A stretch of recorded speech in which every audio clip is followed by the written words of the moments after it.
Hey there, health enthusiasts. Welcome back to Vigorphil, your ultimate source for health and wellness inspiration. I'm Dr. Fun, your host, and today we delve into the timeless wisdom of healthful living by the visionary author Ellen G. White. Ellen G. White, born in 1827, dedicated her life to promoting holistic health and revealing the profound connection between our choices and our well-being. Through her visionary guidance, we'll discover how to nurture our physical, mental, and spiritual health, allowing us to unleash our full potential and experience true vitality. Join me on this transformative journey as we explore Ellen G. White's profound insights, empowering us to live harmoniously with the laws of nature and embrace a vibrant, fulfilling lifestyle. When we feed on flesh, the juices of what we eat pass into the circulation. A feverish condition is created because the animals are diseased, and by partaking of their flesh, we plant the seeds of disease in our own tissue and blood. Then, when exposed to the changes in a malarious atmosphere, to prevailing epidemics and contagious diseases, these are more sensibly felt, for the system is not in a condition to resist disease. Flesh meats constitute the principal article of food upon the tables of some families until their blood is filled with cancerous and scrofulous humors. Their bodies are composed of what they eat, but when suffering and disease come upon them, it is considered an affliction of providence. Rich and complicated mixtures of food are health-destroying. Highly seasoned meats and rich pastry are wearing out the digestive organs of children. Simple grains, fruits, and vegetables have all the nutrient properties necessary to make good blood. This a flesh diet cannot do. Stimulants. It is these hurtful stimulants that are surely undermining the constitution and preparing the system for acute diseases by impairing nature's fine machinery and battering down her fortifications erected against disease and premature decay. A tendency to disease of various kinds, as dropsy, liver complaint, trembling nerves, and a determination of the blood to the head, results from a habitual use of sour cider. By its use, many bring upon themselves permanent disease. Some die of consumption, or fall under the power of apoplexy from this cause alone. Some suffer from dyspepsia. Every vital function refuses to act, and the physicians tell them that they have liver complaint. Improper clothing. The fashionable style of women's dress is one of the greatest causes of all these terrible diseases. More die as the result of following fashion than from all other causes. Women especially are the victims of various maladies which might be lessened, if not entirely prevented, by right habits of life. Half their sufferings may be attributed to their manner of dress and the insane desire to conform to the fashions of the world. In order to follow the fashions, mothers dress their children with limbs nearly naked, and the blood is chilled back from its natural course and thrown upon the internal organs, breaking up the circulation and producing disease.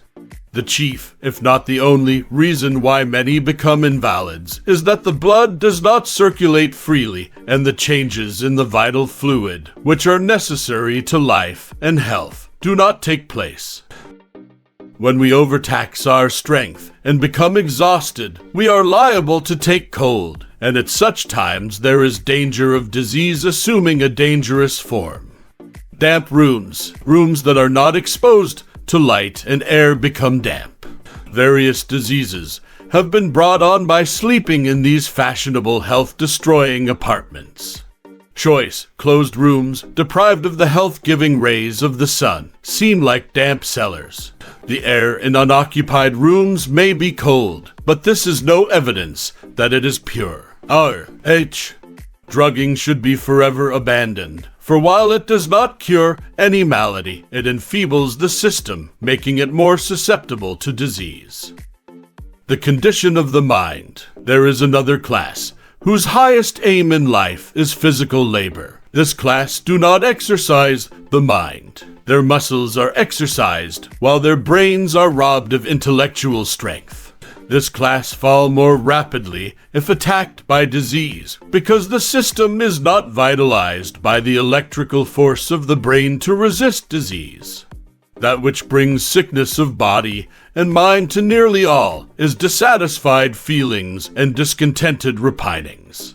Nothing is so fruitful a cause of disease as depression, gloominess, and sadness.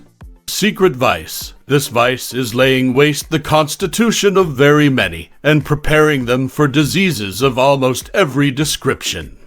Some of nature's fine machinery gives way, leaving a heavier task for the remainder to perform, which disorders nature's fine arrangement, and there is often a sudden breaking down of the constitution, and death is the result.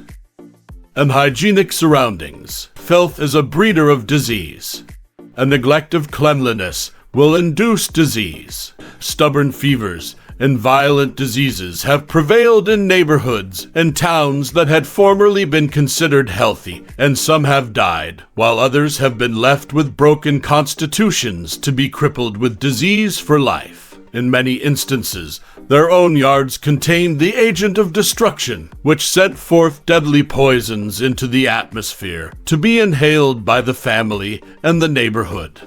Many suffer decayed vegetable matter to remain about their premises. They are not awake to the influence of these things. There is constantly arising from these decaying substances effluvium that is poisoning the air. By inhaling the impure air, the blood is poisoned, the lungs become affected, and the whole system is diseased. Disease of almost every description will be caused by inhaling the atmosphere affected by these decaying substances.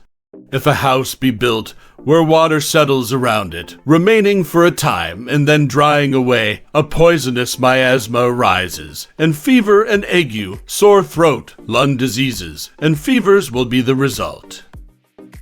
Flesh diet. The mortality caused by eating meat is not discerned. Animals are diseased, and by partaking of their flesh we plant the seeds of disease in our own tissues and blood. The prevalence of cancers and tumors is largely due to gross living on dead flesh. The practice of eating largely of meat is causing diseases of all kinds, cancers, tumors, scrofula, tuberculosis, and numbers of other like affections. The meat is served reeking with fat because it suits the perverted taste. Both the blood and the fat of animals is consumed as a luxury, but the Lord has given special directions that these should not be eaten. Why? Because their use would make a diseased current of blood in the human system. Disregard of the Lord's special directions has brought a variety of difficulties and diseases upon human beings. If they introduce into their system that which cannot make good flesh and blood, they must endure the results of the disregard of God's word. The eating of pork has aroused and strengthened a most deadly humor which was in the system.